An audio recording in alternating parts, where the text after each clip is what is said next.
ஐயா வணக்கம்ங்க. வணக்கம். அன்பான உங்க அனைவருக்கு எனது அன்பு வணக்கம். சொல்லுங்கம்மா.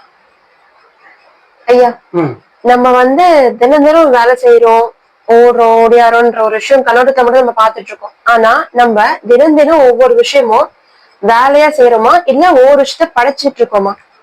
இங்கதான் நம்ம எல்லாரும் பாத்தீங்கன்னா நம்ம படைப்பாளியா இருக்கிறோம். நம்ம ஒண்ணு படைக்கிறோம். ஆனா நம்மளுக்கு என்னன்னா நம்ம படைச்சவன் எவனோ நம்ம ஒரு வார்த்தை நம்ம என்ன வச்சுட்டு ஒரு எல்லாருக்குள்ளயும் இப்ப படைச்சவன் எவனோன்னு சொல்றோம். ஆனா அதை படைக்கிற வேலையை நம்ம தான் பார்க்கறோம். உண்மைதானே? உண்மை. இப்ப நம்ம படைப்பாளியானா ஆமா. ஏன்னா நம்ம இப்ப நம்மள யாரை படைச்சாங்க நம்ம சொல்றோம். நம்ம ஒண்ணு படைக்கிறோம். உண்மைதானே? அப்ப நாம தான் படைப்பாளி. ஒண்ணு படைச்சிருந்தாலும் நீ ஒண்ணு படைக்கிற. உனக்கு ஒருத்தர் உன்னை படைப்பாளியா ஒருத்தர் கிரியேட் பண்ணி உண்ணு அமைச்சிருந்தா நீ ஒண்ணு படைக்கிற. ஆகும்போது நீ அதே செயல் தான் செய்யற. இங்க ஒரே விஷயம் தான், இங்க எல்லாரும் ஒரே செயல் தான் செய்றீங்க. எல்லாமே அந்த நீங்க எது மூலம் நினைக்கிறீங்க, எது இருக்கிறதுல பிக்கஸ்ட் நினைக்கிறீங்க, கடவுள் தான் இறைவன் தான் சொல்றாரு ஒரு பொண்ணு தான் மொத்தமா இருக்குது. அது நீயாவா தான் இருக்குது. இங்க மொத்தமா இருக்குதுன்னு எடுத்துக்கிறத நம்மளால ஒத்துக்கிறோம். நம்மளா இருக்குது, நம்ம செயலா இருக்குது அப்படின்றது மட்டும் நம்மளால அதை ஏத்துக்க முடியல. ஏன்னா என்னால இது முடியல, என்னால அது முடியல, அது இறைவன்றதுனால எல்லாத்துக்குமே முடியும், நம்மளால எதுவுமே முடியல. அதனாலையும் உன்னால என்ன முடியுமோ அதனால அதுவும் அதே அந்த இறையத்துக்கும் அந்த முடியுது. உண்மைதானே? உன்னை படைக்க முடிஞ்சிருக்குது. அதுக்கு நீ உன்னால ஒண்ணு முடியுது உனக்கு. உண்மைதானே? இந்த நிகழ்வு ஒரு ஈக்குவலேஷனா ஒரு நிகழ்வு தான். நீங்க அந்த இறைவன்றதுக்கும் உங்களுக்கும் வேற்றுமை அதிகமா வைக்கிறீங்க. அதை உயர்வாக்குறீங்க, நீங்க தாழ்வா போறீங்க. நீங்க என்ன நினைக்கிறீங்கன்னா நான் ஒன்லி இருக்கிறேன், நான் என் லைஃப் நான் ரொட்டேஷன் பண்றேன், வாழ்க்கை வாழ்றேன், நான் வேலைக்கு சமைச்சு இதான் பண்றேன். இறைன்றது அப்படி இருக்காது. அது எப்படி இருக்குன்னா அதுதான் எல்லாமே படைக்குது. காத்தா இருக்குது, நெருப்பா இருக்குது, நீரா இருக்குது. அது என்ன வேணா பண்ணும், இன்னும் ஒரு ரியாக்ஷன் காட்டும். இன்னும் அதுக்கு பேர் நீங்க இயற்கைன்னு வைக்கிறீங்க. அந்த இயற்கையில படைக்கப்பட்ட விலங்குகளோட தோற்றத்தை பாக்குறீங்க. இப்ப இது எல்லாத்துமே ஒட்டு மொத்தமா சேர்த்து வச்சு அதுக்கு இது எல்லாத்தையும் படைச்சது இறைவன் தான், கடவுள் தான். புரியுதுங்களா? இல்ல ஒரு சில இயற்கை தான் சொல்றீங்க, ஒரு சிலர் அன்புன்னு சொல்றோம். இப்ப இதெல்லாமே நம்ம சொல்றோம். ஆனா இது எல்லாத்தையுமே மொத்தமா சேர்த்து அந்த பொருளுக்கு அந்த கிரெடிட்டை கொடுக்குறீங்க. ஆனா அந்த பொருளுக்குள்ள அந்த மொத்தமா இருக்கிற பொருள் தான் அந்த விஷயத்தையே கிரியேட் பண்ணுது. உண்மைதானே? இப்ப அந்த பொருள் எப்படி இருக்குதுன்னா, இப்ப நீங்க மனிதனா இருக்குது, ஜீவராசியா இருக்குது, நாயா இருக்குது, ஜட பொருள், மரம், செடி, கொடி எல்லாமா இருக்குது. அது எல்லாத்தையும் படைச்சம் இருக்கான் இல்லையா ஒருத்தன், அவன் தான் சிறப்பானவன், அவன் தான் இறைவன், அதுதான் கடவுள். நான் அதுல கிடையாதுங்க. ஆனா நீயும் அது படைக்கப்பட்ட ஒரு பொருள் தான். நீ என்ன பண்ற அப்படின்னா உன்னால என்னென்ன முடியும் எல்லாமே நீ பண்ற. அந்த இயற்கை என்ன பண்ணிச்சோ அதிகானத்தை உருவாக்கிச்சு. நீங்க சொல்ற மாதிரி பஞ்சபூதத்தை உருவாக்கி, அண்டங்கள் அணுக்கள் அனைத்து உருவாக்கி, ஜீவராசிகள் எல்லாமே விசித்திரம் வினோதமா உருவாக்கிச்சு. அந்த வினோதத்தை, அந்த விசித்திரத்தை நீயும் பண்ற. ஒரு நாள் பொழுதும் பண்ற, ஒரு நொடி பொழுதும் பண்ற. இது சிறுசு பெருசுலாம் கிடையாது. உன்னோட தகுதிக்கு, உன் தன்மைக்கு, உன் சூழலுக்கு, உனக்கு இருக்கிற உடலுக்கு நீ செய்யற செயலு அதை விட பெருசான. ஆமா, உண்மைதானே? கட்டாயமா. இப்போ எப்படின்னு பாத்தீங்கன்னா, இப்போ நம்ம வாழ்றோம், நம்ம பெரிய கட்டுமானத்தை உருவாக்குறோம். அந்த கட்டுமானம் பார்த்தீங்கன்னா கிட்டத்தட்ட 100 அடுக்கு பில்டிங் கட்டி அதை பெருசா பிரம்மாண்டமா திறக்கிறோம். நம்ம அறிவுக்கு, நம்ம உடலுக்கு, நம்மளுக்கு கொடுக்குற சூழலுக்கு நம்மளுக்கு அது சூட்டபிள் ஆயிடுச்சு. ஏன்னா நம்ம கிட்ட ஒரு அறிவுன்னு ஒண்ணு இருக்குது, ரெண்டாவது நமக்கு அதுக்கு உடல் இருக்குது. அதனால நம்ம உள்ள இத்தனை வருஷத்துல நம்ம படிப்பு நம்ம அறிவு அதிகமாக்கி எந்தெந்த டெக்னாலஜி எப்படி கட்டினா எப்படி கட்டணும் 100 அடுக்கு பில்டிங் கட்டுறோம். இது மிக பெருசு. உண்மைதானே? இதே வேலையை ஒரு எறும்பு பண்ணுது. இப்ப அந்த எறும்புக்கும் உனக்கும் ஒரு ஒப்பீடு வச்சு பார்த்தோம்னா உண்மையிலே பார்த்தா எறும்பு உன்னோட மேல போயிடும். புரியுதுங்களா? இப்ப எறும்பு கட்டுற அந்த பில்டிங் சும்மா அந்த எறும்பு ஒரு கட்டமைப்பு எடுத்து பாத்தீங்கன்னா அந்த கட்டமைப்புக்குள்ளேயும் நீ கட்டின அந்த 100 அடுக்குக்குள்ள என்ன இருக்குதோ அது மொத்தமா அதுக்குள்ள இருக்கும். அத்தனை தளங்கள் இருக்கும், அத்தனை வழிகள் இருக்கும், அத்தனை நீ என்னென்ன ஃபெசிலிட்டி உங்களுக்கு வச்சு ரெடி அத்தனை ஃபெசிலிட்டியும் அதை ரெடி பண்ணிக்குது அது. ஏன்னா இப்ப ஆய்வுல சொல்றான், இப்போ ஒரு எறும்பு புத்துக்கிற ஒரு ஆய்வுல போய் பார்த்து அந்த அந்த எறும்பு புத்து உள்ள எப்படி இருக்குதுன்றத ஒரு கருவியை கொண்டு வச்சு பாக்குறான். இப்ப அந்த கருவியை கொண்டு வச்சு பார்க்கும்போது பாத்தீங்கன்னா இப்ப அவங்க எப்படி பார்த்தாங்கன்னு பாத்தீங்கன்னா அதுல ஈயத்தை காய்ச்சி உள்ள ஊத்துறாங்க. அதுக்குள்ள இப்ப அதுக்குள்ள ஃபுல்லாமே எறும்பு ஒண்ணு வெளியே வந்துச்சா இல்ல உள்ள இருக்குதான்னு தெரியல, ஆனா உள்ள அந்த உள்ள ஊத்துறாங்க. இப்ப அவங்க ஊத்துறதுன்னா அவங்கள பத்தி ஒரு ஆராய்ச்சி, அதை ஆய்வு பண்ண உள்ள எப்படி அதை கட்டமைப்பு இருக்குது நான் பார்க்கணும். அப்ப துல்லியமா நான் பார்க்கணுதுக்கோசம் அதை பண்றாங்க. அதை செஞ்சுட்டு எடுத்து பாத்தீங்கன்னா அது அப்படியே ஒரு அழகா ஒரு மரம் மாதிரி அது ஒரு மலர் மாதிரி விரிஞ்சு ஒரு கிளை மாதிரி ஆகி ஒரு கிளையிலும் ஒரு 10 வீடுகிற மாதிரி டிசைன்ல இருந்தது. அந்த கட்டமைப்பு தான் இருக்குது.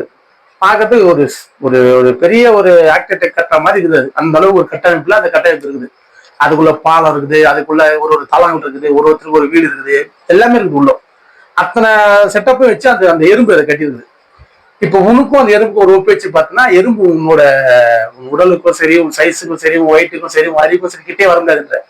ஆனா அறிவுன்ற ஒரு விஷயத்துக்குள்ள நீ போய் பார்த்துட்ட, 2 பேரும் கம்பேரிசன் பண்ணி பார்த்துட்ட அப்படின்னா அதுதான் பெருசா தெரியும். காரணம்னா அதுக்கிட்ட அந்த உடல் இல்லை, அந்த வலிமை இல்லை. ஆனா அதோட உடலுக்கு அதுக்கு என்ன வாழ்றதுக்கு என்னென்ன செய்யணுமோ, ஒரு மனிதனா இருந்து என்னென்னத்தை கட்டணும் அது எல்லாத்தையும் அது கட்டமைச்சு. உண்மைதானே? உண்மைங்க. எல்லாம் வாயிலே கட்டமைக்குது. கை கொண்டு செய்யல, வாயை கொண்டு செய்யுது. நம்ம வாயை கொண்டு ஒரு விஷயத்தை பண்றோம், கை கொண்டு இதெல்லாத்தையும் கட்டமைக்கிறோம். அது வாயை கொண்டு அது அவ்வளவு பெரிய கட்டமைப்பை உருவாக்கிடுது. புரியுது சொல்றது? இப்போ அதோட தரத்துக்கு உன் தரத்துக்கு பார்த்தா நீ செஞ்சது பெருசான்னு பார்த்தனா, இந்த மாதிரி ஒரு உடலமைப்பு எனக்கு கொடுத்து இந்த மாதிரி இந்த மனித தேகத்தை இந்த மாதிரி உடலமைப்பா கொடுத்து உங்களுக்கு இது செய்ய முடியுமானா கேள்விக்குறிதான். ஆனா அந்த எறும்பு அந்த இதை பீட் பண்ணிருச்சு. இந்த இந்த எப்படி இந்த இந்த வேற்றுமையில அது எவ்வளவு பெருசா உங்களுக்கு தெரியுதோ, இது நம்ம இவ்வளவு பெருசா 100 அளவு கட்டினோட அது சிறுசா தெரியறதுக்கு காரணம்னா அதோட உடலமைப்பு, அதோட வலிமை, அதுக்கு இருக்கிற ஒரு அறிவு சிந்தனைக்கு, அதோட தன்மைக்கு அது எவ்வளவு பரவாயில்ல. உன்னை விட 100 மடங்கு பெருசு அது. உண்மைதானே? இது யாரா இருந்தாலும் ஆமாங்க, என்ன நம்ம இவ்வளவு இருக்குது, இவ்வளவு டெக்னாலஜி இவ்வளவு எல்லாம் வச்சு நான் கட்டிட்டு இருக்கிறேன், அது பெரிய விஷயம் கிடையாது. எந்த டெக்னாலஜி இல்லை, கையும் கூட இல்லை. உண்மைதானே? அது என்ன ஒரு கருத்து பரிமாற்றம் எப்படி பண்ணணும், எப்படி செய்யணும், எப்படி பேசுவாங்கன்னு தெரியல. ஆனா அவங்களும் அதை உருவாக்குறாங்க, நானும் அதை உருவாக்கிறேன். அப்படி பார்த்தா அது எவ்வளவு அது என்னோட எங்கேயோ பெருசுதான் அப்படின்ற எண்ணம் தான் எல்லாருக்குள்ளேயும் வரும். இப்படிதான் ஒரு விஷயம் நடக்குது. இப்ப நீங்க இறைவனை வந்து பெருசுன்னு சொல்றீங்க, அது இவ்வளவு பிரம்மாண்டம், எல்லாத்தையும் உருவாக்கிச்சு, அதை உருவாக்கிச்சு, அதுதாங்க பெருசு, அதான் மூலன்றீங்க. அது எல்லாமே மூலன்னு சொன்னாலும் அது உருவாக்குன இந்த பொருளுக்குள்ள இருக்கிற இந்த உடலுக்கு, இந்த அறிவுக்கு, இந்த தன்மைக்கு நீ உனக்குள்ள ஏற்படுற சிந்தனைகள், உனக்குள்ள ஏற்படுற எண்ணங்கள், நீ செய்யற செயல் எல்லாமே அதே போல ஒரு படைப்பு தான். நீ நினைக்க அது மிகப்பெரிய படைப்பு, நான் ரொம்ப சிறிய படைப்பு. உன் உடல் அமைப்புக்கு, உன் அறிவு சிந்தனைக்கு, உனக்கு இருக்கிற ஒரு பக்குவத்துக்கு நீ படைக்கிற படைப்பு பெரிய படைப்பு. உண்மைதானே? இப்ப நீ என்னத்தை படிச்சிருக்கிறப்ப, இங்க இருக்கிற மண் எடுக்கிற, அந்த மண் எடுத்து என்னென்னவோ ரெடி பண்ணி அதை செங்கல் ஆக்குற. செங்கல் ஆக்குனியா, செங்கல் ஆக்கி அதை அப்படியே கட்டிடமா உருவாக்குனியா, என்னென்ன மாற்றம் பண்ணிக்கிறப்ப, இது உன் தகுதிக்கு பெருசுதான். உண்மைதானே? அப்படி நீ இந்த மாதிரி ஒரு இடம் வச்சு பார்த்தீங்கன்னா நீ தான் பெருசா தெரியும். இது ஏன் நான் உங்களுக்கு அதை நீங்க எக்ஸ்பிளைன் பெருசா பார்க்கணும் நான் சொல்றேன் அப்படின்னா, முதல்ல உன் தன்மை, உன்னோட தகுதி தன்மை என்ன முதல்ல புரிஞ்சுக்க ட்ரை பண்ணுங்க எல்லாரும். நீங்க அதை விட்டு என்ன படைச்சது பெருசு, நாளா இந்த வார்த்தை சொல்லியே அதுதான் இதுவாகவும் இருக்குது, இதுதான் அதுவாகவும் இருக்குது. இது நம்மளுக்கு புரியல, தெரியல. ஏன்னா நம்ம உடம்புக்குள்ள இல்லாத பொருள் இங்க எங்கேயுமே இல்லை. இங்க அண்டமும் பிண்டமும் ஒண்ணுன்றான். இப்ப பிண்டத்துல ஆக சிறந்தன்னு சொல்றது மனித தேகம் சொல்றோம். அப்ப இந்த மனித தேகத்துல இருந்து வெளிப்படுற நிறைய விஷயங்கள் என்ன வெளிப்படுத்து பாருங்க. இப்ப நம்ம எல்லாரும் படைப்பாளியா, நம்ம எவ்வளவு படைச்சிருக்கிறோம் பாருங்க. உண்மைதானே? இங்க இருக்கிறது எல்லாத்தையும் மேக்சிமம் உங்களுக்கு காத்து, நெருப்பு, நீர், நிலம் இதை தவிர்த்துட்டு, மரம், செடி, கொடி, இயற்கை, ஜீவராசி அதை தவிர்த்துட்டு, அது இல்லாம இப்ப இருக்குது பாருங்க ஒரு படைப்பு. இந்த ஜட பொருள்ன்ற ஒரு விஷயத்த என்னென்ன கண்டென்ட்ல மாத்திருக்கிறேன். ஒரு மண் எடுத்து என்னென்னத்தை பிரிக்க முடியும், அத்தனை தாது பொருளை பிரிச்சு அதை ஒண்ணு சேர்த்து அதை ஒரு மெட்டிலா மாத்தி. உண்மைதானே? ஒரு மரம் வந்து அந்த மரத்தை என்னென்ன வடிவத்தை கொடுத்து அந்த மரத்தோட டிசைனை மாத்தி அது எந்த அளவுக்கு பயன்பாட்டுக்குள்ள கொண்டு போய் எவ்வளவு படைப்பு படைக்கிற மாதிரி நம்ம கொஞ்சம் கொஞ்சம் கிடையாது. உன் உடலுக்கு, உன் தகுதிக்கு நீ படைக்கிற படைப்பு மிக பெருசு. உண்மைதானே? நீ அதை சிறுசா நினைக்கிற, மொத்தத்துக்கு அதுதாங்க பெருசு. அது இன்னும் படிச்சிருக்குதுங்க. அந்த படைப்புல ஒரு மூலமான பொருள் நீ தான். உன் தகுதிக்கு என்னவோ அதை நீ படைக்கிற. எப்படி நீ ஒரு எறும்பு மாதிரி இப்போ. உண்மைதானே? இப்ப நீ இறைவன்ற ஒரு மனிதனை எடுத்துங்க, எறும்புன்ற நீ ஒண்ணு எடுத்துக்கோ. நீ இப்ப மனிதனே எறும்பை வச்சு 1 2 வச்சு பார்த்தா அவங்க கட்ட ஒரு கட்டு மாத்தி இது கட்டு மாத்தி பார்த்து இது பரவாயில்லங்க அப்படின்னு சொல்றவங்க சூழல் இருக்கும். ஏன்னா அதை அந்த எறும்பு மாதிரி கட்ட முடிக்குமானா கஷ்டம்தான். ஆனா அந்த எறும்பு அதை கட்ட முடியுது. ஏன்னா எல்லா செயலுமே ஒரே செயல் தான். அதோட உடலுக்கு, அதோட தகுதிக்கு அதோட செயல் சிறப்பு தான். அது எந்த சந்தேகமும் வேண்டாம், அது பெருசுதான். ஏன்னா எல்லாத்துக்குள்ளேயும் ஒரு பொருள் தான் இருக்குது. எந்த ஒரு நிகழ்வுக்குள்ளே, எந்த ஒரு உயிருக்குள்ளே, எந்த ஒரு உடலுக்குள்ளே பொருள் மாற்றம் ஆகல. எல்லாத்துக்குள்ளேயும் ஒரு பயன்பாடான ஒரு நிகழ்வு நடக்குது. அது மாற்றத்தை நோக்கிய பயன்பாட்டுக்கு போறதுக்கோசம் எல்லா விதமான ஒரு தன்மை, ஒரு உடலோ, ஒரு அமைப்போ, ஒரு சூழல் இங்க தேவைப்படுது. அதாவது தகுதிக்கு அதோட உடலை கொடுத்து அந்தந்த சூழலை வச்சு அந்தந்த சூழல் அது ஒரு விஷயத்த பண்ணிட்டு இருக்கு. இந்த மொத்த ப்ராசஸ் எதுக்கு நடக்குதுன்னா, இந்த உலக இயக்கம் நிக்கணும், அதுக்குதான் நடக்குது, வேற எதுக்கும் நடக்கல. நம்மளும் நினைச்சேன் உலக இயக்கம் அப்படி விரிவடையணும், இதுதான் நீங்க நினைச்சதுதான் இப்ப இதான் நடந்துருக்குது. நம்ம வந்து பலவா நம்ம மாறி இருக்கிறோம். ஜீவராசி பலவா மாறுது, அண்டங்கள் அணுக்கள் பலவா மாறுது, எல்லாமே குட்டி போடுது. ஒண்ணுமே இல்லை. எல்லாமே அது எல்லாமே எதுக்கு பண்ணுதுன்னா முடிக்கணும். இதுக்கு ஒரு பெரிய மாற்றம் வரணும். இதுக்கு மிகப்பெரிய சந்தோஷம். அதை நோக்கிய பயணத்துல நம்ம போறோம். ஆனா நம்ம சந்தோஷமா எப்படி இருக்குதுன்னா நம்மளுக்கு தெரியாதனால நம்மள மாதிரி 4 பேர் தான் நமக்கு துணையா இருப்பாங்க. அதனால அதை உருவாக்கணும். வேற ஒண்ணுமே இல்லை. அதுதான் சரின்னு சொல்லி அந்த செயலுக்குள்ள போய் இதேதான் எல்லா ஜீவராசியும் பண்ணும். இந்த இயற்கையும் அதான் பண்ணும். இப்ப இந்த ஒரு மொபைல் இருக்குது, இன்னும் இதே போல 10 மொபைல் வரும், 10 வடிவத்துல வரும், 100 மொபைல் வரும், 1000 மொபைல் வரும். ஏன்னா அது இப்போ அது தெரிஞ்சும் தெரியாமலோ ஒரு கட்டளைச்சு தான் பண்ணுது. ஆனா அதுவே அதுக்கு துன்பமா மாறும், அந்த துன்பமே அதுக்கு பாதையா மாறும், அதுக்கு இது அதீதமாகும். அந்த நிகழ்வு இங்க நடந்துருக்கு. இதுல வந்து நீங்க இது ஏன் நான் இவ்வளவு ஒரு இதுவா சொல்றேன்னா, நீங்க எல்லாருமே நீங்க தான் கிரியேட்டர் புரிஞ்சுங்க. கடவுள் என்பது நீதான், கிரியேட்டர் என்பது நீதான், படைப்பாளி என்பது நீதான். இதை நீ தெரிஞ்சுக்கினாதான் படைச்ச நீதான் எல்லாத்தையும் காக்கணும். அப்போ நீ படைச்ச நீதான் எல்லாத்தையும் காக்கணும்னா படைக்கிறத நிறுத்தினா தான் காக்க முடியும். நீ படைச்சிட்டே இருக்கிறத அதை காக்கவே முடியாது. ஏன்னா படைக்க நீ ஒண்ணு படைச்சா அது ஒண்ணு படைக்கும். இங்க அதுதான் விஷயமே. உண்மைதானே? நீ ஒண்ணு உருவாக்குனா அது ஒண்ணு உருவாக்கும். அப்போ நீ ஒண்ணு படைச்சிட்ட அப்படின்னா அந்த படைப்பை நோக்கி உன்னோட எண்ணம் போகும். அந்த படைப்புக்கு ஒரு எண்ணம் வரும், அது ஒரு எண்ணத்தை நோக்கி போகும். உன்னோட இழுப்புக்கு அது வராது. இதே சங்கீத போயிட்டே எஸ், இது இப்படித்தான் போகும். இப்ப அதான் நடந்து இருக்குது. நீங்க எல்லாருமே நான் படைக்கிறேன் தான், ஆமா நான் தான் படைக்கிறேன் நீங்க தெரிஞ்சுக்காதனாலே நான் வாழ்றேன், நான் மனிதனா இருக்கிறேன், நான் ஜீவராசியா இருக்கிறேன், இன்னைக்கு இறைவன் கொடுத்துட்டான் நல்லா வாழ்றேன், சூழல் நல்லா வாழ்றேன், கஷ்டம் இந்த மாதிரி நம்ம சொல்றோம். இதெல்லாம் சொல்றதுனால என்ன வரப்போகுது? ஒன்னும் வரப்போகுது இல்லை. நீ தினைக்கும் ஒரு விஷயம் படைக்க போற, அந்த படைப்பை காப்பாற்றணும்னு ஓட போற, கடைசி நீ படைப்பு இல்லாம போக போற. இந்த நிகழ்வு நடந்துருக்குறீங்க. உண்மைதானே? திருப்பி அது ஒண்ணு நீ போறதுல ஒரு படைச்சு விட்டு போற, அது அதே அதை பார்க்க போது திருப்பி அது இல்லாம திருப்பி அது ஒரு படைச்சு விட்டு இந்த நீங்க படைக்கிறீங்களே தெரியல. கேட்டா இறைவன் குத்தான் தானா நடக்குது, நாங்க என்ன பண்றது, இதெல்லாம் நம்மளா சொல்லி என்ன பண்றோம், எந்த நிகழ்வையும் ஸ்டாப் பண்ணவும் மாட்டோம். இது நான் தான் உருவாக்குறேன்றது நம்ம ஒத்துக்கவும் மாட்டோம். எல்லாமே நம்ம தானே உருவாக்குறோம். கட்டாயமா உண்மைதானே? இப்ப எது வந்தாலும் இப்போ ஒரு வலி வந்தா உனக்கு தான் வருது, பசி வந்தா உனக்கு தான் வருது, அதை நீ தான் சாப்பிடுற, நீ தான் செரிக்கிற, நீ தான் அது உனக்கு எனர்ஜியா மாதிரி நீ தான் போய் வேலை பார்க்குற, எல்லாம் நீ தானே பண்ற. இப்ப நீ பண்றத நீ மாத்திக்கலாம் தானே, மாத்த முடியும் தானே. நீ மாத்த முடியும், மாத்தலான்ற எண்ணம் வந்தாதான் அது பண்ண முடியும். எனக்கு இதெல்லாம் வராதுங்க, நான் என்ன பண்றது, சூழலுங்க காரணம். ஆனா நீ தான் ஒரே விஷயம் தான், நீங்க எல்லாரும் இன்னும் இந்த வாழ்க்கைய நீங்க படைப்பாளின்னு தெரியல, நீங்க மூலன்னு தெரியாதனால, உங்களோட மூலத்தை நீங்க மறந்ததால நீங்க ஒருத்தருக்கு அடிமையா இருந்து வேலை செய்யும், அடிமைத்தனமா இருக்கிறீங்க. அதனால அந்த அடிமைத்தனத்தை ஜெயிக்காத வரைக்கும் நீ படைப்பாளினோ நீயே அனைத்து மாதிரி நீ உணர முடியாது. ஏன்னா நீ அடிமையா இருக்கிறவனுக்கு எப்படி தெரியும்? அவனோட அறிவும் அவனோட அனுபவமும் அவனோட பலமும் எப்படி தெரியும்? அவனை உள்ள போட்டு வச்சிருக்கிறானே. அதை விட்டு நீ வெளியே வந்தா தானே தெரியும். நீ வெளியே வந்து பார்த்தா தானே தெரியும் இது என்ன இருக்குது, என்ன போகுது, எப்படி இதெல்லாம் நடக்குதுன்னு நீ புரிஞ்சுக்க முடியும். அப்ப அதுவும் நீ மிங்கிலாக முடியும். நீ ஒரு அடிமையா இருக்கிற வரைக்கும் எப்படி பண்ண முடியும்? உன் அடிமைக்கு காரணம் என்ன? நீயே, வேற ஒண்ணும் கிடையாது. 4 பேரை பார்த்து நீ அவங்க எதாவது நினைப்பாங்க நினைக்கிற, அளவுக்கு மீறி ஆசைப்படுற, எதுல சந்தோஷமே தெரியாத எல்லாத்தையும் சந்தோஷமா நினைச்சுக்க. உண்மைதானே? குடிக்கிறத சந்தோஷம்னு சொல்றோம், வீணா துட்ட செலவு பண்ண சந்தோஷம்னு சொல்றோம், என்னன்னே தெரியாத ஊருப்பட்ட விழா வைக்கிறோம், அந்த விழாக்கு ஊருப்பட்ட செலவு பண்றோம் சந்தோஷம்னு சொல்றோம், பட்டாசு வெடிக்கிறோம் சந்தோஷம்னு சொல்றோமே. இதுக்கு மேலேயா ஒண்ணு வேணும் சொல்லுங்க பாப்போம். பட்டாசு வெடிக்கிறோம் சந்தோஷம்னு சொல்றோம், எப்படி சந்தோஷமாகும் பட்டாசு வெடிச்சா? சொல்லுங்க பாப்போம். காசு குத்து வாங்குறோம், அதை காசு குத்து வாங்கி அதை பத்த வச்சு அதை பக்கத்துல 10 அடி தள்ளி போய் ஓடி போய் நிக்கிறோம், அது சத்தம் கேட்குது, அந்த சத்தத்தை காதை வச்சு மூடிக்கிறோம், கண்ணு கொண்டும் பார்க்கல, காதாலையும் கேட்க மாட்டீங்க. அப்ப ரெண்டுமே பண்ணாம இருக்கிற ஒரு விஷயத்த வாங்கி நீ யூஸ் பண்ணி அதில் மகிழ்ச்சின்னு நம்ம சொல்றோம்னா அப்ப நம்ம எந்த அளவுக்கு அதிசயமா இருக்குன்னு பாரு. உண்மைதானே?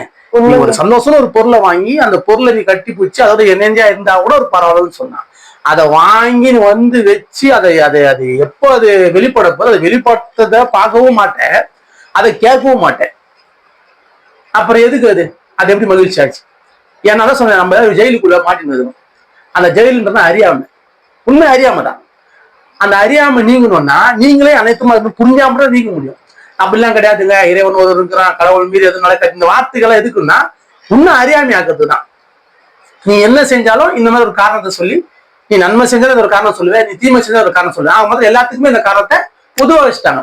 பொதுவா இந்த காரணத்தை சொல்லியே நம்ம எதையும் பெருசா கத்துக்காம தெரிஞ்சுக்காம நம்ம தான் பண்றோம், நம்ம அறியாம நம்ம அதோட சேர்ந்து போயிடுறோம். கேட்டா இது இறைவன் நம்ம பண்றது இயற்கை நடத்துது, எதனா ஒரு காரணத்தை சொல்லி நம்ம தான் அது காரணம்னு நம்ம சொல்ல மாட்டோம். இது சொல்லாதனாலேயே நீ சுயமான அறிவு சிந்திக்க சூழ்நிலை தடை பண்ணிக்கிற. சுயமான அறிவு சுய அறிவு சிந்திக்கல. சுய அறிவுன்றது என்னன்னே தெரியல முதல்ல யாருக்குமே. சுய அறிவை சிந்திக்கிறதுக்கு காரணமே இதுதான். நீ எதா இருந்தாலும் அடுத்த மேல பழி. ஒண்ணு எதனாச்சுன்னா பிறர் மேல பழி, இல்லைன்னா மீறி போனா கடவுள் மேல பழி. அந்த கடவுள்ன்ற பொருள் என்னன்னே தெரியலைங்க யாரும். இறைவன்றது கடவுள்ன்றது இதெல்லாம் என்ன பொருள்? உன்னை நீ மறைஞ்சு போறதுக்கும் உன்னை பத்தி நீ அறியாம இருக்கிறதுக்கும் நீயா உருவாக்கிக்கிற ஒரு போர்வை மாதிரி அது. அந்த போர்வை போட்டு நான் காத்துக்கலான்னு பாக்குறேன். அந்த போர்வைக்குள்ள நீ போய் மறைஞ்சு அந்த போர்வையும் நீதான்றது அறியவே மறந்துருங்க. இன்னும் அந்த போர்வை நீதான், ஆனா அந்த போர்வைக்குள்ளேயே மறையிற. இறைவன் பண்றாரு, எல்லாம் கடவுள் வரலாம் நடக்குது, எல்லாம் அவனால இந்த அவனால இது எல்லாமே என்ன காரணம்னா இது எப்படி சொல்லிட்டாங்க கேட்டா எது பண்ணாலும் அவனால நடக்கும் அப்படி நம்ம சொல்லும் போது தான் நம்மளுக்குள்ள நல்லத்தன்மை வெளிப்படும், இல்லைன்னா நம்ம கருவம் ஆணவம் வெளிப்படும். இதுதான் ஆஜன்னு சொல்லுங்க. என்ன வெளிப்பட்டுதீங்க? என்ன நடந்துருக்குது? ஊருப்பட்ட பிரச்சனையும் எது செய்யக்கூடாது அதெல்லாமே அதீதமா செய்யக்கூட சூழலும் எல்லாருக்குள்ளயும் சுயநலமான சிந்தனையும் அதான் வந்துருக்குது. நாமுன்னு சொன்னீங்க. நாமுன்னா என்ன அர்த்தம்? நாம எல்லாரும் ஒண்ணு அப்படி ஒத்துமை சொன்னீங்க. இங்க யாரு ஒத்துமை இருக்கிறீங்க? இங்க எது சரியா நடக்குது? என்ன காரணம்? நீ நாமுன்னு சொன்ன இல்லையா? இங்க நாமுன்னா அப்படி ஒத்துமைங்க அதாங்க நல்லது அப்படின்னு நினைச்சுங்க. நாமுன்ற வார்த்தையே கும்பலை குறிக்குது. அந்த கும்பலுக்குள்ள பல சிந்தனைகள் பல எண்ணங்கள் தோணும். கேட்டா அவருக்கு ஒரு சிந்தனை இவருக்கு ஒரு சிந்தனைங்க அப்படிதாங்க அது கரெக்ட் அப்படின்னு நீங்க சொல்லி ஆகணும். ஏன்னா நாமுன்னு சொல்லிட்டு இல்லையா? நீ நானுன்னு சொல்லு. நீ நானுன்னு சொன்னாதான் உன்னோட சிந்தனை எல்லாருக்குமான சிந்தனையா உன்னோட சிந்தனையை சிந்திக்க முடியும். எல்லாருக்கான நன்மையை உன்னால யோசிக்க முடியும். நீ நாமுன்னு சொல்லிட்டுன்னா எனக்குன்னு ஒரு விஷயத்த நான் சிந்திப்பேன். அந்த சிந்தனையை நான் பிறருக்கும் நான் சிந்திக்க போறேன். பிறருக்கோசம் சிந்திக்கும் போது 10 பேருக்கு பிடிக்கும், 10 பேருக்கு பிடிக்காது. ஆனா நானும் நான் சிந்திச்சேன்னா நான் எல்லாருக்குமே பிடிக்கிற மாதிரி சிந்திக்கணும். எல்லாருக்குமே நல்லதா மாதிரி மட்டும் சிந்திப்பேன். அவனுக்கு பிடிக்குது பிடிக்கல நான் போக மாட்டேன். ஏன்னா எல்லாமே நான் தான். எது சரியோ எது ரொம்ப நல்லதோ அதை நோக்கி தான் எண்ணம் போகும். நான் நாமுன்ற என்ன வச்சேன்னா பிறருக்கோசம் யோசனை பண்ணி சிந்திக்கணும். பிறரை பத்தி யோசனை பண்ணி இப்படி பண்ணலாம் அப்படி பண்ணா அவருக்கு பிடிச்சமே நம்ம பண்ணணும். அது கட்டாயம் வேணும். அதுவும் என்னன்னா இப்ப நீங்க நாமுன்னு சொல்றது கடவுள் சொல்ற மாதிரி அது இறைவன் பண்றாரு, இறைவன் அப்படி நடக்குதுன்ற மாதிரி இப்போ நானுன்னு சொன்னாதான் படைப்பாளி நீன்னு வரும். நான் தான் படைக்கிறேன்றது உங்க எல்லாருக்கும் தெரியும். அப்ப நீ என்ன பண்ணலாம் என்ன பண்ணலாம் டிசைட் பண்ண முடியும். உன்னோட அறிவு அப்பதான் சுயமான அறிவுக்குள்ளே நீங்க போக முடியும். அது வரைக்கும் நீங்க சுயமான அறிவுக்குள்ள போக முடியாது. 4 பேர் சொன்னது முன்னாடி நூல்ல போட்டது அதை பத்தி யோசிச்சு அதை பத்தி சிந்திச்சு அந்த சிந்தனைக்குள்ள மட்டும் இருக்க முடியும். ஆக மொத்தல நம்ம பயந்து நம்மளோட விஷயத்தை எக்ஸ்டாப்ளிஷ் பண்றதுக்கு நம்ம தயக்கப்படுறோம். ஏன்னா பயப்படுறோம். பயம் தான் இதுக்கு காரணம். நம்மளுக்கு வாழ்றதுக்கு பயம், சாப்பிட்றதுக்கு பயம், தூங்குறதுக்கு பயம், நடக்கிறதுக்கு பயம், எல்லாத்தையும் நம்மளோட பயம் இருக்குது. இந்த பயத்துக்கு காரணம் என்ன? நம்ம கிட்ட பெரிய அறியாம இருக்குது. எப்ப என்ன நடக்குமோ தெரியாது. இதெல்லாம் திடீர்னு நடக்கும். இப்ப இதெல்லாம் நடக்குது நீ தான் சொல்ற. இது நடக்கிறது யார் காரணம்? கடவுள் காரணம் சொல்லிட்டேன். வேலை முடிஞ்சிச்சு. நன்மையும் கடவுள் தான் பண்றான், தீமையும் கடவுள் தான் பண்றான். அப்ப அந்த கடவுள்ன்ற ஒரு பொருளை வச்சு உனக்கு என்ன நன்மையுமே கிடையாது. அப்ப எதுக்கு அதை வச்சு சுமக்கிறோம்? என்ன காரணம்? எனக்கான விஷயத்த தள்ளி என்ன காரணம்? இப்ப எதுக்கு நீ அதை வச்சு சுமக்கிற? நீ சுமக்கிற பொருள் உனக்கு நன்மை குத்தா பரவாயில்ல. நீ சுமக்கிற பொருள் உனக்கு தீமை தான். நீ தான் சுமக்கிற உனக்கு அழுத்து தான் செய்யும். இப்ப அது அழுத்துது. இப்ப அதனாலே ஒரு அன்புன்ற ஒரு விஷயத்த நீங்க செய்யற விஷயத்த பிராட் பண்ணி செய்யறதுக்கோ இல்ல உங்களுக்கு என்னவா புதுசோ அந்த மாதிரி சேர்த்து போக மாட்டீங்க. யாரோ சொன்ன மாதிரியோ இல்ல இவங்க சொல்ற மாதிரி அவங்க சொல்ற மாதிரி கேட்டு செய்யணும்னு போறீங்க. நீங்க அப்படி கேட்டு செய்யும் போது ஆட்டோமேட்டிக்கா நீ இருக்கிறது தான் வரும், புதியதா வராது. உண்மைதானே? இப்ப நீ கிரியேட்டரா இருக்கிறீங்க. ஒண்ணுமே இல்லை. ஒருத்தன் காய்கறி அறிறாங்க, இப்ப வீட்டுல சமையல் பண்றாங்க. இப்ப சமைக்கிறதுக்கு நம்ம என்ன பண்றோம்? சும்மா கேட்கறேன். நம்ம ஒரு கீரை வாங்குறீங்க. இப்ப அந்த கீரையை வாங்கி நீங்க ரெடி பண்ண போறீங்க. இப்ப நீ படைப்பாளின்னு நான் சொல்றேன். நீ என்ன பண்ற? ஒரு கீரையை படைக்க போற. உண்மைதானே? உண்மைதாங்க. படையல் படைக்கிறோம். நம்ம இறைவனுக்கு படைக்கிறேங்க, நான் கடவுளுக்கு சொல்றீங்களா? படைக்கிறேன்னா என்ன அர்த்தம்? ஒரு சின்ன அந்த வேடுக்குள்ளே ஒரு அந்த அர்த்தம், அந்த வேடுக்குள்ளே அர்த்தம் இருக்குது. படைக்கிற அப்படின்னா அதை யாரு செஞ்சாலும் அவங்க தான் படைக்கிறவங்கன்னு அர்த்தம். உண்மைதானே? உண்மை. ஏன்னா ஒரு கீரையா இருக்குது. அந்த கீரையை வாங்குற, அதுக்கான தொகையை கொடுத்து நீ வாங்குற. வாங்கி அதை கிளீன் பண்ணி அதை நல்லா அலசி அதை பக்குவமா கட் பண்ணி அதை அழகா ஒரு பாயில் அதுக்கு என்னென்ன கொடுக்கணும் பாருங்க. ஏன்னா ஒரு பொருளை படைக்கணும்னா எல்லாமே வேணும். அதுல வாட்டர் வேணும், அதுல சுத்தம் வேணும், அதுல ஹீட் வேணும். உண்மைதானே? அது எல்லாத்தையும் ஒண்ணு சேர்த்து அதுல காரம் வேணும், உப்பு வேணும், புளிப்பு வேணும். இதெல்லாம் போட்டாதான் இந்த உடல் அதை சாப்பிடும்.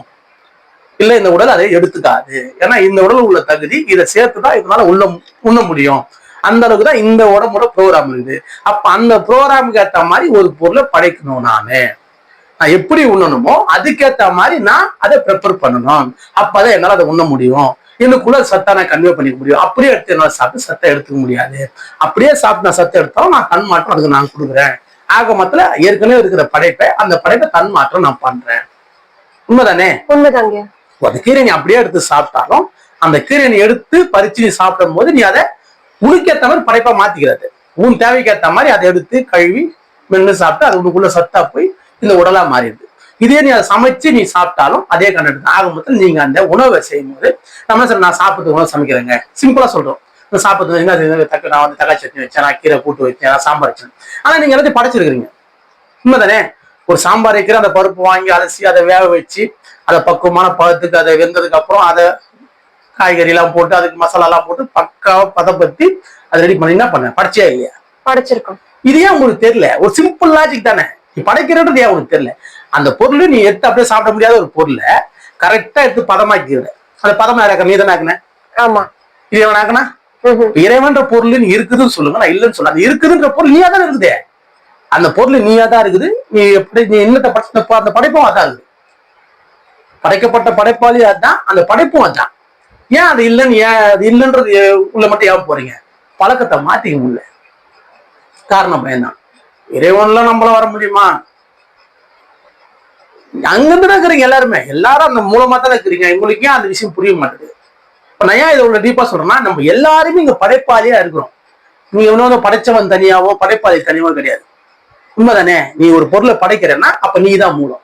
இன்னும் ஒண்ணு படைச்சதுன்னா அதான் மூலம். அந்த படைச்சதும் நீயா தான் இருக்குது. உண்மைதானே? இப்ப நான் ஒரு இப்ப நான் ஒரு காய்கறி எடுத்து ரெடி பண்ணி எல்லாம் பண்ணேன். அதை ரெடி பண்ணி பக்குவமா ரெடி பண்ணி சாம்பாரா வச்சு நான் உட்கொண்டேன். இப்ப அந்த சாம்பார் எங்க போச்சு? நான் தான் படைச்சேன். நான் படைச்ச பொருள் எங்க போச்சு? என் உடலுக்குள்ள போச்சு. போய் அதுவே ரத்தமோ சரியாவோ எலும்போ மஞ்சவோ மாறிச்சா? நான் படைச்சேன். அந்த பொருள் எனக்குள்ள தான் இருக்குது. உண்மை இல்லையா? உண்மை. அது திருப்பி போற கழிவு எங்க போச்சு? எங்க இருந்து நான் எடுத்தேன் திருப்பி அங்கேயே போச்சு. அது வேற ஒண்ணும் போகல. அப்போ நீ எப்படி இருக்கிற? அப்ப உன்னை நீ படைச்சது ஒண்ணு சொல்ற. அப்ப படைச்ச பொருள் என்ன பண்ணுது? படைச்ச பொருள் உன்னை வச்சு அது யூஸ் பண்ணுது. அப்ப நீ யார்? நானே படைப்பாளி. ஒரு சாம்பார் வச்ச அந்த சாம்பார் வச்சு சாம்பார் நீ என்ன பண்ண? ஒரு பொருளை படைச்சு என்ன பண்ண? அந்த பொருளை நீ சாப்பிட்டு உனக்கு தேவையான சத்து எனர்ஜி அதை கன்வே பண்ணிட்டேன். கன்வே பண்ணி அதுல இருந்து மீதியும் திருப்பி எங்க இருந்து நீ காய்கெல்லாம் எடுத்து அதே இடத்துல உரமா போயிடுச்சா? திருப்பி ப்ராசஸ் அதை என்ன மிச்சம் அது திருப்பி ப்ராசஸ்ல போகுது. உனக்கு தேவையான சத்து அது மாறி இருக்குது. படைச்ச நானே என்ன நான் உட்கொண்டு என்ன நான் இன்னும் கொஞ்சம் பலப்படுத்தினேன். அப்போ இந்த இயற்கை உங்களை படைச்சதுன்னு நீங்க சொன்னீங்கன்னா அப்ப அந்த இயற்கையை படைச்சது இயற்கை என்ன பண்ணுது உங்களை? நீ இதை சொல்லு, நீ இதுவா நீ மாறணும் ஆசை. இப்ப நான் வைக்கிற சாம்பார் 100% எனக்குள்ள போய் எவ்வித கழிவுமே இல்லாம முழுக்க அது ஆற்றலா மாறணும், சத்தாவே மாறணும் என் ஆசை. அந்த ஆசை உங்ககிட்ட இருந்தா மட்டும்தான் அது அப்படி மாறும். அந்த ஆசை உங்ககிட்ட இருக்கு வாய்ப்பு இல்லை. ஏன்னா நம்ம பழக்கமா ஒரு விஷயம் வருது. சாம்பார் சாப்பிட்டா இது மாதிரி ஆச்சுன்னா நம்ம உள்ள போய் இல்லாம இருப்பா, அப்புறம் கழிவுன்னு ஒண்ணு வரும்பா. அதுக்கான ஒரு இடம் இருக்குது. இடமே இருந்தாலும் கழிவு தங்காம கூட இருக்க முடியும். உன்னோட குணத்தை அதிதப்படுத்தி அன்பு அதிதமாகி நான் சாப்பிட்ட பொருள் எல்லாமே ஆற்றலா மாறும் நீ நம்பிக்கை வச்சா, ஏன்னா அந்த பொருளும் நான் தான் இந்த உடலும் நான் தான்ன்ற எண்ணம் உங்ககிட்ட இருந்து அந்த தன்மையில உட்கொண்டா அந்த தன்மையும் மாறும். அந்த தன்மையும் மாறும், அதுவும் மாறும். உண்மைதானே? இதேதான் இந்த இயற்கை பாக்குது.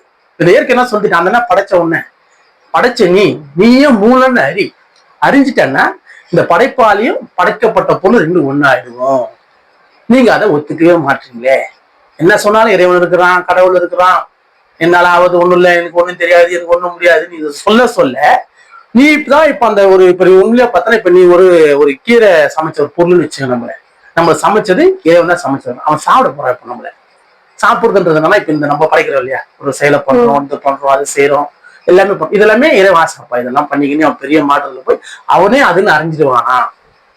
உண்மைதானே? அந்த ஆசை அதுக்குள்ள கண்டிப்பா சாப்பிட்ட பொருள் இப்போ கீரையை சமைச்சு நான் சாப்பிடுறேன் முழுக்க அப்படி சத்தா மாறிடாதான் எனக்குள்ள ஆசை. ஆனா அது ஓரளவுக்கு தான் சத்தா மாறும்பா. ஏன்னா ஏற்கனவே சொல்லிட்டாங்க இருக்கு இந்த சத்துக்குது, இதுக்கு இந்த சத்துக்குது, இதுக்கு இந்த சத்துக்குது, எல்லாத்துக்குள்ளயும் ஒரே சத்து தான் இருக்குது. அது நீங்க சொல்லி பல சத்தா பிரிச்சு வச்சுக்கிறீங்க. சத்துனா ஒண்ணுதான். உண்மைதானே? அதே போல நீங்க உன படைக்கப்பட்ட பொருள் என்னத்துக்கு ஆசைப்படுது? நான் தான் உன்னை படைச்சேன், நானே இப்ப நீயா மாறப்போறேன், நான் மாறிட்டேன். மாறதுக்கு அப்புறமும் இல்ல நீ வேற நான் வேற நீங்க சொன்னீங்கன்னா எப்படி? அப்ப நம்ம எப்படின்னா சாப்பிட்ட பொருளை எப்படி மிச்சம் மலமாய் கீழே போகுமோ நம்மளும் இங்க அப்படிதான் பண்ணிடுவோம். நம்ம எல்லாமே நம்மள இயற்கை படைக்கப்பட்டுச்சு, நம்ம படைப்பாலே நம்மளும் படைக்கிறோம், எல்லாமே பண்றோம். பண்ணிட்டு அந்த இயற்கையான அந்த மூலத்துக்கு நம்ம முழுக்க சத்தா மாறாம மீண்டும் மலமாவே மீண்டும் கழிவாக போயிடுவோம். இதுதான் உண்மை. இப்ப நீ மீண்டும் கழிவா போட என்ன வரப்போகுது, மீண்டும் ஒரு ப்ராசஸ் தோன்ற போது திருப்பி அது சிந்திக்க போகுது. இது எது தடை பண்ணுது? நீ இறைவன் சொல்றது, கடவுள்னு சொல்றதா இதை தடை பண்ணுது. ஏன்னா அதுதான் இந்த உடலாவும் இருக்குது, அதுதான் நீ உனக்கான காய்கறியாவும் இருக்குது. உன்னை படைக்கப்பட்ட பொருளும் இனியா தான் இருக்குது. ஏன்னா நீ படைச்சவன் தான் உன்னை உட்கொள்றான். உண்மைதானே? இப்ப நீ ஒரு பொருளை படைச்ச, அதை நீயே உட்கொண்டு சத்தா மாத்தின. அப்ப உன்னை படைச்ச இயற்கை என்ன பண்ணுது? உன்னை சத்தா மாத்திக்க அதுவும் ஆசைப்படுது. நீ முழுமையான சத்தா மாறாம நீ கழிவாவும் மீறி கீழே போற. புரிஞ்சுதா சொல்றது? கட்டாயம் உண்மை. இப்ப இங்கதான் நடந்துருக்குது. இது ஏன் நம்மளால மாத்திக்க முடியல? நம்ம கிட்ட ஒரே விஷயம் தான், நம்ம எல்லாருக்குள்ளயும் அன்புன்றது சுத்தமா இல்லை. எல்லாம் இருக்குதுன்னு நினைக்கிறீங்க. அந்த அன்புன்றது இருந்தா அது எப்படி இருக்கணும்ன்றது உங்க எல்லாருக்குள்ளயும் புரியும். அன்புனா அந்த அன்பு இருந்துச்சுன்னா எந்த விதத்திலையும் எங்கேயுமே தீமை நடக்கக்கூடாதுன்ற எண்ணம் தோணும். அதுக்கான சிந்தனை உங்களுக்குள்ள வரும், அதுக்கான செயல் வரும். இப்ப நம்ம எவ்வளவு இடத்துல எவ்வளவு ஜீவராசி, எவ்வளவு வலி, எவ்வளவு துன்பத்துல இங்க வாழ்ந்து ஒரு சக மனிதன் நம்ம கொண்டு வரும். இது காரணம் தான் விளையாட்டு. நான் சொன்னேன் இல்லையா, நம்மளுக்கு அந்த மூலன்ற அறிவு நம்ம கிட்ட இல்லை. கேட்டா என்னால இதுதான் முடியும், அந்த எண்ணத்துல எனக்கு இது தேவை, எனக்கு இது வேணும், அந்த ஆசையில ஒருத்தருக்கு சண்டை போட்டுக்கணும். வேற ஒண்ணுமே இல்லை. படைக்கப்பட்டவனே படைப்பாளின்னு ரெண்டுமே புரிஞ்சிச்சுன்னா ஓகே. படைக்கப்பட்டவன் இங்க இருக்கிறான், நான் இங்க இருக்கிறேன், நான் இப்படிதான் பண்ணுவேன், என் அறிவு தான், என்னால இப்படி சொல்றதுனால என்ன வரப்போகுது? நீ படைப்பாளியா மாறுறதுக்கான சோர்ஸ, நீ படைப்பாளியா படைச்சா கூட நீயே அந்த மூலமா இருந்து அறிவு நீயே ஒத்துக்க மாட்டே. உன்னை நீயே அதுக்கு அகிரி நான் தான் அப்படின்னு சொல்றதுக்கு ஒத்துக்க மாட்டியே. அதை ஒத்துக்காம போய் என்ன பண்ற? தேவையில்லாத விளையாட்டுக்குள்ள போறீங்க. தேவையில்லாத ஆசை, தேவையில்லாத சிந்தனை, தேவையில்லாத பேச்சு, தேவையில்லாத பிரச்சனை. நம்மளுக்குள்ளேயே நம்ம ஒருத்தருக்கு ஒருத்தர் பாம்பு போட்டுக்கிட்டு ஒருத்தருக்கு ஒருத்தர் வெட்டின்னு ஒருத்தர் எல்லாமே நம்ம பண்றோமே. இப்போ குடிக்கிறோம், சிகரெட்டு பிடிக்கிறோம், பாக்கு போடுறோம். ஒரு கேன்சர் நோய் உள்ள ஒரு பொருளை போட்டு நம்ம வாயில போட்டு மென்னுட்டு நம்ம போறோம்னா பாத்துங்க. ஒரு சிகரெட் அடிச்சா லங்ஸ் போயிடுன்றான், சிகரெட் அப்படியே சும்மா சரண வச்சு விடுறோம். பொறுமா இல்லையா? கட்டாயமா. குடிச்சா லிவர் போயிடும், கிட்னி போயிடுன்றான், பாட்டிலா வாங்கி குடிக்கிறோம். அப்புறம் போய் கத்தி கதறோம். அந்த என்ன காரணம் தெரியுமா? சொன்னேன், நீங்க படைச்சவன் எவனோ, நான் படைச்சவன் இல்ல, படைச்ச எங்க இருக்கிறேன், நான் இதுல இருந்து இருக்கிறேன், என்னோட அறிவு தான் முடியும் இப்படி நம்ம நினைக்கிறதுனாலயே உங்களை சிறுமையா நினைச்சுக்கிறது ரொம்ப ஈஸியா நினைப்பீங்க. ஏன்னா சொன்ன, நீங்க எல்லாரும் ஒரு ஜெயிலுக்குள்ள மாட்டி நிக்கிறீங்க, உங்களுக்கு நீங்களும் ஒரு வேலையை போட்டு நிக்கிறீங்க. ஏன்னா என்னால எல்லாம் முடியாது, அதெல்லாம் இறைவன் வர அப்படின்னு நம்ம சொல்லியே உன் தன்மையை நீ இழக்கிறதுக்கு உனக்கு நீயே உதவியா இருக்கிற, உன்னை நீயே குத்தி கிழிச்சுக்கிறதுக்கு நீயே காரணமா இருக்க. இது எப்போ உங்களுக்கு அதெல்லாம் இல்லைன்னு உங்களுக்கு புரிய வரும். நான் சொன்ன அன்புன்ற ஒன்றுக்குள்ள ஆழ்ந்து போ. எல்லா உயிரும் இன்பமா இருக்குன்ற எண்ணவே.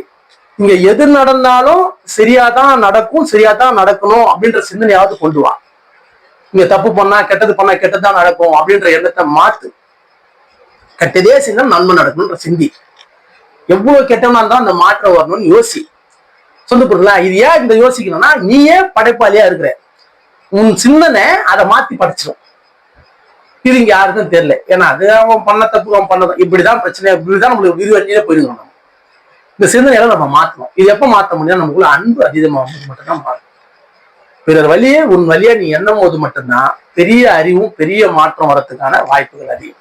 இப்ப நான் அப்படி போறதுனாலதான் எனக்குள்ள இவ்வளவு சிந்தனை, என்னால இவ்வளவு யோசிக்க முடியும். இப்ப எப்படி நான் பேசுறேன் உங்ககிட்ட?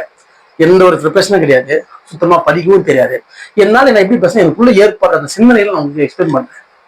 இங்க என்ன பண்ணிட்டு வரணும், என்ன நடக்குது, எல்லாருக்குள்ளயுமே வலி அவ்வளவு இருக்குது. இங்க எல்லாருக்கும் தெரியும் தானே, யார் சுகமாகற சொல்லுவோம்? ஒருவரும் சுகமா இல்லை, யாரும் கிடையாது. அப்படி சுகமா இல்லாத ஒரு பொருள் எதுக்கோசமோ சுகத்தை நோக்கிதான் போறோம். அந்த சுகன்றது என்ன? நீ ஒண்ணுமே இல்லை, நீ ஒன்னே ஆமா நான் தான் மூலம் அப்படின்ற எண்ணத்தை வச்சுன்னு நீ செயல்பட மாத்திக்கும்.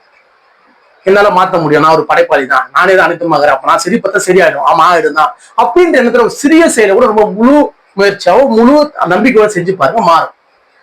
அதனாலங்க நான் வாழ்றேன், நான் போறேங்க வரேங்க, நல்லா வேலைக்கு போய் சம்பாதிச்சு சாப்பிட்றேன். நீ பண்றதுல ஒரு படைப்பு தான்.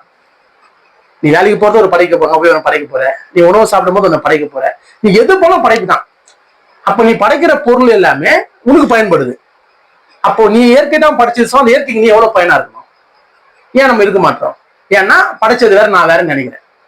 ஏன்னா எல்லா பொருளுக்குள்ளே உயிர் இருக்குது, உணர்வு இருக்குது. நான் சொல்லிருக்கேன்ல, ஜட பொருளுக்கு எல்லாமே உயிர் இருக்குதுப்பா. அப்போ உன்னை ஜடமா நீ ஒரு பொருள் நீ உள்ள போட்டா அதுக்கு உயிர் இருக்குது, புரியுதா? அது எப்படி யோசிக்குது? உன்ன மாதிரி அதுவும் யோசிக்குது. நான் இங்க ஒண்ணு இல்லை, நான் என்ன, நான் உள்ள போனா ஏதோ சத்தமா இருப்போம். அதுக்கு அந்த சிந்தனை வரல. ஏன்னா அந்த சிந்தனையை கொடுக்கக்கூடிய ஆள் நீயே கொடுக்கல. இப்ப நீங்க அதை கொடுக்கலாம் அப்படின்னு நான் எக்ஸ்பிளைன் பண்ண கூட அது எப்படி முடியும் தான் சொல்லி, இப்ப நான் சொல்றது கூட அகேன்ஸ்டா பேச ரெடியா வருவீங்க. இது ஃபேவரா எடுத்துன்னு உங்களால பேச முடியும். நீயே மூலமா இருக்குன்னு சொல்ல மாட்டேன். ஏன் சொல்றது என்ன கஷ்டம்? அதெல்லாம் வந்து கருவுங்க, அது ஆடவங்க திமிருங்க. இதுல எங்க கத்து கருவும் ஆடவங்க திமிரு? ஏன் வலி எது வந்தா எனக்கு தான் வலிக்குது. இப்ப எதை செஞ்சு நான் சரி செஞ்சுக்கணும். உண்மைதானே? அப்ப நான் மாத்திக்கணும்னு ஆசைப்படணும். அப்ப நான் மாத்திக்கணும்னு ஆசைப்பட்டேன்னா அந்த ஆசை நடக்கணும்னா நான் மூலமாக நான் முதல்ல நினைக்கணும், நான் நம்பணும். நானே படைப்பாளி, நானே தான் படைக்கப்பட்டவன், நானே தான் அனைத்துமே என்னால முடியுன்ற எண்ணம் உங்களுக்குள்ள வரணும். வந்தாதானே அது மாறும். அதெல்லாம் மாற முடியாது, என்னதான் அப்படின்ற எண்ணம் விட்டு இருக்கிற வரைக்கும் நீ மாற்றம் ஆகணும்னு நினைச்சோட அதை மாற்றம் முடியாதுன்னு நீயே சொல்ற. அப்ப எப்படி இது மாற்றம் ஆகும்? இந்த அறிவு எப்போ வரும்னா, நான் சொல்றேன், பிறர் வழியே உன் வழியா எண்ணும் போது மட்டும்தான் வரும். ஏன் அப்படி வரும்னு கேட்டீங்கன்னா சிம்பிளாஜி தான். பிறர் உயிர் கஷ்டப்படுது, அதுக்கு ஏதோ ஒரு சரி பண்ணும். இப்ப அதை சொல்லி எனக்கு இந்த மாதிரி சிரமமா இருக்கு, அப்ப அங்க ஒரு விஷயம் இப்ப படைக்க போறேன். என்ன படைக்க போறேன்? அதுக்கு நோய் நீக்கிறதுக்கான ஒரு சூழலை அங்க படைக்க போறேன். ஒரு மருந்து கொடுக்க போறேன், இல்லை அரவணைக்க போறேன். அது ஒரு பசி நீங்கிறதுக்கான உணவை வச்சு படைச்சு அதை புரியுதா சொல்றது? இப்ப இந்த படைப்பு தான் நீ பண்ற படைப்பு. இப்ப நீ அந்த படைப்புக்குள்ள நீ போயிட்ட அப்படின்னா நீயே படைக்கப்பட்டவன், நானே தான் படைச்சவன் உனக்கு தெரிஞ்சிடும். படைக்கப்பட்டவன் நானே தான் அனைத்தையும் படைக்கிறேன்றது மேல அறிஞ்சிட முடியும். நீ பத்திரம் பண்ற நீங்க மூலன்னு புரிஞ்சிடலாம். அதாவது அன்பு ஒண்ணுதான் சாதனம், கருணை தான் இங்க அனைத்துமா இருக்குது.